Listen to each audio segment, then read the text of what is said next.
पुनर्जन्म के कॉन्सेप्ट में इंडियंस को बहुत समय से इंटरेस्ट रहा है, इसलिए हमारे देश में इच्छाधारी, नागिन, कुत्ता, बिल्ली, यहाँ तक किसान भी हैं। समझ नहीं आया तो रहने दो, पॉलिटिकल है।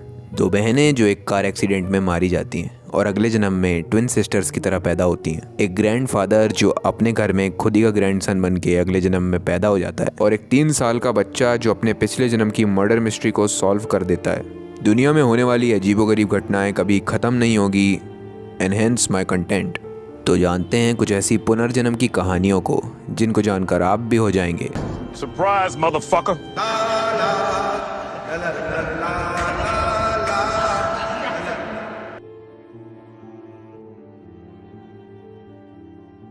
सन 2009 4 साल का रायन हमन्स नाम का एक बच्चा अपने चेस्ट को पकड़ के ज़ोर ज़ोर से चिल्लाने लगता है। ये एक ऐसे काल्पनिक इंसिडेंट की बात करता है जहाँ पर वो एक हॉलीवुड एजेंट रहता है और उसका हार्ट एक्सप्लोड हो जाता है। उसकी माँ सिंडी को ये लगता है कि ये बच्चा किसी कल्पना में जी रहा है और बच्चों वाले हॉलीवुड एजेंट के गेम खेल रहा है। पर धीमे धीमे बातें गंभीर होने लगती हैं। रायन ये बताने लगता है कि किस तरह वो पिछले जन्म में एक हॉलीवुड एजेंट था। उसके 3 बेटे थे और सेनेटर फाइव्स नाम का एक दोस्त भी। वो जिस स्ट्रीट में रहता था उसका नाम रॉक था। एक बार सिंडी ओल्ड हॉलीवुड की कुछ मैगजीन्स के पन्ने पलटा रही थी, तभी रायन उसके कंधे पर चढ़ जाता है और उसमें से एक व्यक्ति को पॉइंट करके बोलता है ये जॉर्ज है और दूसरा व्यक्ति मैं। सिंडी अपने बेटे को यूवीए मेडिकल सेंटर के एक साइकेट्रिस्ट से मिलवाती हैं, जो कि रीइनकार्नेशन का एक रिसर्च सेंटर होता है। इस सेंटर में पहुंचकर उनको पता चलता है कि वो एक्टर जॉर्ज राफ्ट नाम का एक हॉलीवुड स्टार है और साथ में दिख रहा व्यक्ति मार्टिन है। जब मार्टिन की बेटी से कांटेक्ट किया जाता है तो ये पता चलता है कि मार्टिन के 3 बेटे थे और वो 1964 में एक्सपायर हो चुके हैं।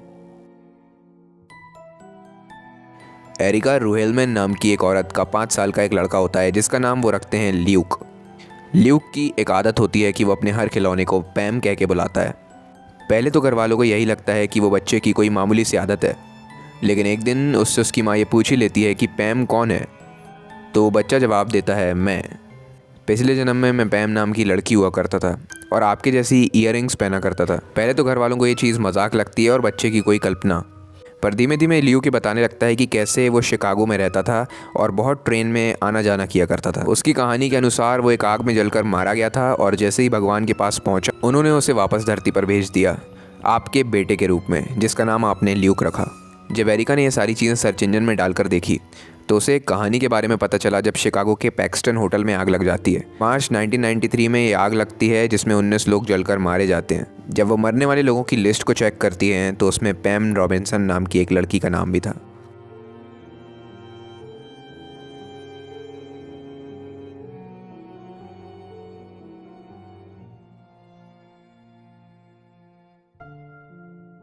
ये कहानी है जॉन और फ्लोरेंस पॉलॉक नाम के एक हस्बैंड वाइफ की। फ्लोरेंस को 2 ट्विन सिस्टर्स होती हैं जिनका नाम वो जॉना और जैकलीन रखते हैं। मई 5, 1957 में एक कार एक्सीडेंट में दोनों जुड़वा बहनों की मौत हो जाती है। इसके बाद फ्लोरेंस फिर से प्रेग्नेंट होती हैं और ट्विन सिस्टर्स को जन्म देती हैं। इंडिया तो फालतू में बदनाम है, असली जनसंख्या तो ये लोग ही बढ़ा रहे हैं। फिर भी बैक टू द पॉइंट। इन ट्विन सिस्टर्स का नाम गिलियन और जेनिफर रखा जाता है। 3 महीने बाद फैमिली अपना घर शिफ्ट करके दूसरी जगह चली जाती है। जेनिफर की कमर और माथे पर वैसे ही निशान रहते हैं जैसा जैकलीन की कमर और माथे पर थे। ये बच्चियां अपनी डेड बड़ी बहनों के खिलौनों को अपने खिलौने मान लेती हैं और उन्हें उन्हीं नाम से बुलाती हैं जिन नामों से जैकलीन और जोना उन्हें बुलाया करती थी। जब भी फैमिली अपने पुराने घर को विजिट करने जाती हैं तब गिलेन और जेनिफर रास्ते में पड़ने वाले लैंडमार्क्स को रिकॉग्नाइज कर लेती हैं और रास्ते में दिखने वाली हर कार से ये बहुत डरती हैं। जब भी इन्हें कोई रफ्तार से आ रही कार दिखती है तो ये बहुत ज़्यादा चीखती चिल्लाती हैं। ये दुनिया की one of the most famous reincarnation stories मानी जाती हैं क्योंकि गिलेन और जेनिफर के माँ बाप ने कभी उन्हें अपनी डेड सिस्टर्स के बारे में बताया ही नहीं था। 5 साल के होने पर धीमे धीमे करके अपने पिछले जन्म की मेमोरीज़ को भूलने लगती हैं और एक समय आने पर ये उन्हें कम्प्लीटली भूल जाती हैं।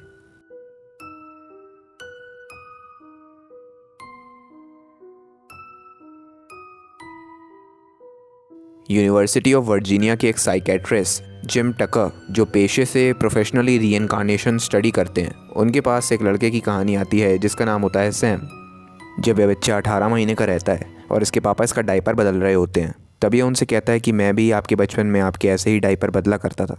18 महीने के बच्चे के मुंह से ऐसी बात सुन के पापा की फटके 5। सैम बचपन में ही अपने ग्रैंडफादर की कार को देखकर उसे अपना बताया करता था। घर वाले सैम की कहानियों को बच्चों की मामूली इमेजिनेशन ही समझा करते थे, पर कुछ समय बाद उसकी माँ ने उससे अपनी पास्ट लाइफ के बारे में कुछ इंसिडेंसेस शेयर करने को बोला। सैम ने एक कहानी बताई जिसमें उसकी बहन को कुछ बुरे लोगों ने एक मछली बना दिया था। ये बच्चों की भाषा में कही गई बात थी, लेकिन असलियत में सैम के ग्रैंडफादर की बहन का मर्डर कर दिया गया था और क्रिमिनल्स ने उसे नदी में फेंक दिया। ये स्टोरी इतनी भयानक थी कि कभी सैम के पेरेंट्स ने उसको ये बात नहीं बताई क्योंकि वो एक छोटा बच्चा था, लेकिन घर के पुराने एल्बम्स में फ़ोटोज़ देखने पर उसने ये कन्फर्म किया कि वो अपने दादा का ही पुनर्जन्म है।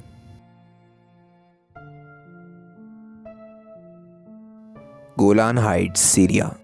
इस कहानी के सच होने के प्रूफ्स तो कम हैं, पर इंटरनेट पर रीइंकार्नेशन की स्टोरीज़ में सबसे ज़्यादा चर्चित तो यही रही है।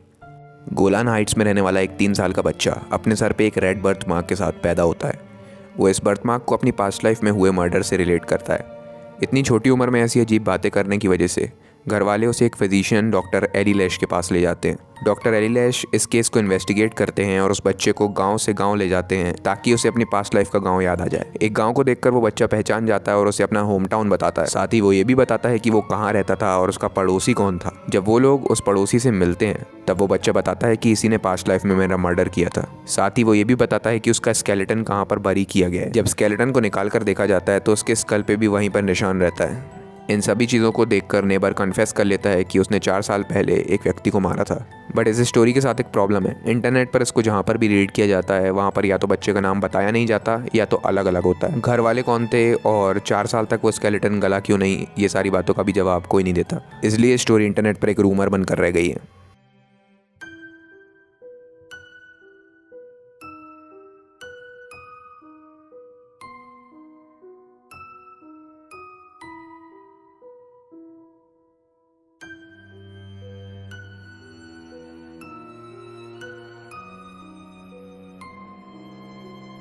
श्रीलंका की एक लड़की पूर्णिमा अकानिया के अपने लोअर रिब्स और चेस्ट पर अनयूजुअल बर्थ मार्क्स के साथ पैदा होती है। वो एक यंग एज में अपनी पास्ट लाइफ के बारे में बताना चालू कर देती है। जब उसे एक स्कूल ट्रिप में 145 माइल्स दूर के एक टेंपल ले जाया जाता है तब वो बताती है कि टेंपल के पास बहने वाली नदी के दूसरे तरफ वो अपने पिछले जन्म में रहा करती थी। पूर्णिमा के फादर अपने ब्रदर इन लॉ के साथ उस गाँव को विजिट करने जाते हैं जहाँ उन्हें एक साइकिलिस्ट जेनाडासा के बारे में पता चलता है। जेनाडासा एक मेल इंसेंस मेकर था जो साइकिलिंग भी करता था। जब पूर्णिमा को जेनाडासा के घर ले जाया जाता है तो वो अपनी बेटी और पत्नी को पहचान लेती है। साथ ही जेनाडासा की ऑटोप्सी रिपोर्ट्स देखने पर पता चलता है कि उसे साइकिलिंग के एक्सीडेंट में लोअर रिब्स और चेस्ट में इंजरीज आई थी। वैसे तो आज तक किसी भी प्रैक्टिकल साइंटिफिक रिसर्च ने प्रूफ नहीं किया है कि पुनर्जन्म हो सकता है। जैसा कि मैंने अपने पिछले कई वीडियोज़ में ये कहा है, हम ह्यूमंस की समझ की भी एक लिमिट है। कुछ चीज़ें ऐसी हैं जो हम चाहकर भी नहीं समझ सकते, चाहे हम दुनिया के सबसे इंटेलिजेंट इंसान क्यों ना हो जाए। फॉर एग्ज़ाम्पल, अगर आप इन्फिनिटी का साइज़ इमेजिन करने की कोशिश करेंगे तो आप कभी किसी निष्कर्ष पर नहीं पहुंच पाएंगे, क्योंकि आप जितना भी बड़ा साइज़ इमेजिन करेंगे वो फाइनाइट ही होगा, तभी तो आप उसे इमेजिन कर पा रहे हैं। साथ ही ये सोच पाना कि टाइम की शुरुआत के पहले ब्रह्मांड में क्या होगा, ये भी हमारे समझ के परे है, क्योंकि हमारी सोच खुद समय का हिस्सा है। जैसा कि मैंने अपने सिमुलेशन थियरी वाली वीडियो में बताया था, ये हो सकता है कि हम एक कंप्यूटर सिमुलेशन के अंदर रह रहे हैं। पुनर्जन्म की घटनाएं भी इस यूनिवर्स के शानदार कंप्यूटर की कुछ ग्लिचेस हो सकती हैं। अगर आपने वो वीडियो अभी तक नहीं देखा है तो आई कार्ड या डिस्क्रिप्शन से जाकर चेक कर सकते हैं। Wait a minute, this channel is getting darker and darker day by day. जैसा कि आपने पिछले कुछ वीडियोस में देखा होगा, हाँ मैं इन्हीं वीडियोस की बात कर रहा हूँ। चैनल पे कुछ लोगों को ये वीडियोस बहुत पसंद आए तो कुछ लोगों का कहना है बंद करो हाथ जोड़ के मैं। So I am thinking of starting a new channel, क्योंकि इंटरनेट पर ऐसी बहुत सारी चीज़ें हैं जिनको देखकर मन से निकलता है का बवासीर बना दिए हो। पर वो सारी रिएक्शंस मैं इस चैनल पे नहीं कर सकता, because this is loosely based upon conspiracy theories and mysteries. अगर आप उस चैनल पे मेरा सपोर्ट करोगे तो मुझे कमेंट सेक्शन में ज़रूर बताना। It will give me motivation to start something new in this new year. तो फिर कुछ लोगों का सवाल ये भी हो सकता है कि द इंटेलेक्चुअल टॉक्स का क्या होगा। इसकी कोई टेंशन ना ले, यहाँ पर भी वीडियोज़ आते रहेंगे, वहाँ पर मन की बात होगी और यहाँ पर conspiracy theories. So please subscribe to this channel. 3 बार। इस वीडियो में आपको क्या अच्छा लगा और क्या बुरा भी लगा, कमेंट ज़रूर करके बताएं। 3 बार। इस वीडियो को शेयर करें। 3 बार। फर्जी आईडी बनाकर लाइक करो, पर लाइक करो। 3 बार। और इंस्टाग्राम पर अभी तक फॉलो नहीं किया है तो करना। 3 बार।